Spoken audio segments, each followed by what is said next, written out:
None of us like to hear the word cancer, and that holds true when we're talking about our pets.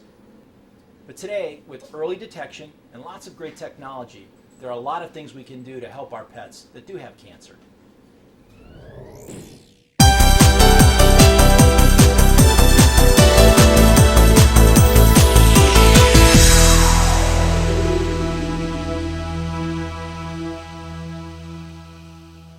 There are many different kinds of cancer, each with a different prognosis.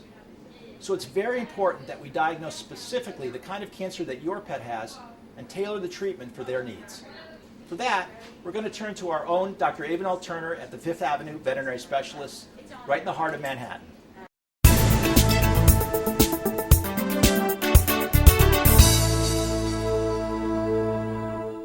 The prevalence of cancer in the veterinary species is 1 out of every 3.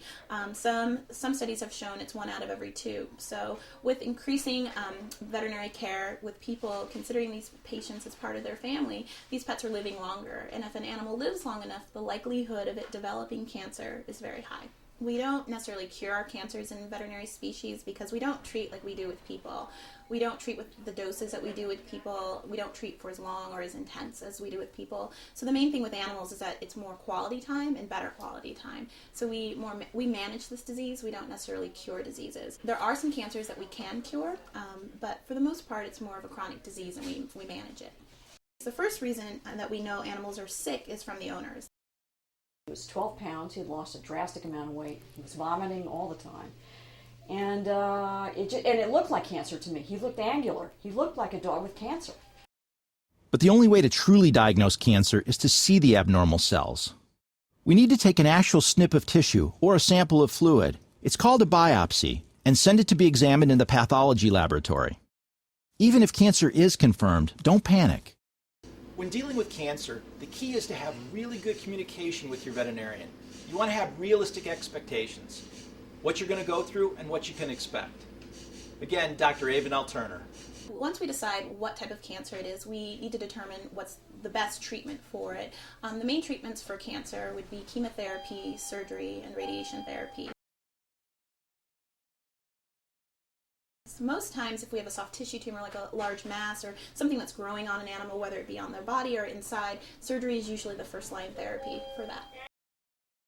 Unfortunately, cancer is just as common in our animal patients as it is in humans, and especially because we have an oncologist here on site at this hospital, we see quite a few animals that have cancer that need to have them surgically removed. He was diagnosed with lymphoma, and he had 2 surgeries, and it was really touch and go, but thanks to the good care here, he's doing very well now. Radiation therapy. Radiation tends to be an adjunct therapy as far as when we use it. It's not a primary care treatment for most cancers. There are some, but generally radiation is done usually in conjunction with surgery and sometimes also chemotherapy. And it's used mostly for soft tissue tumors that arise like on the skin, maybe in an area that we weren't able to remove the entire mass or the entire tumor. Chemotherapy. A lot of people hear chemotherapy and get very scared. They've probably had a loved one or known somebody that's had chemotherapy, but it's just a class of drugs, and chemotherapy meaning that it actually kills off cells that are dividing rapidly. Because of that, chemotherapy can scare some people. Pets tend to handle chemotherapy much better than people do. So when you hear that word chemotherapy, don't panic. Don't equate what you've seen in people with what may occur in your pets.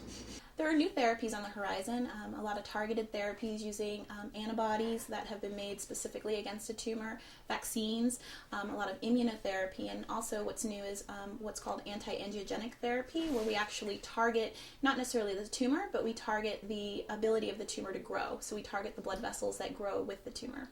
Most cancers, once we treat that, the pet stops being sick and the pet goes back to feeling the way they did before they were sick. And I think that's an important distinction, is that cancer doesn't have to be a death sentence and that we can help them. It's been an amazing thing to be challenged by what the statistics have been, and yet being able to keep him healthy and to keep him going has been an incredible, a fabulous experience, actually. So the keys to treating our pets successfully for cancer are 1, early detection. make sure if you feel a lump, see a lump, anything abnormal, have it checked out right away. And then consult a veterinary oncology specialist.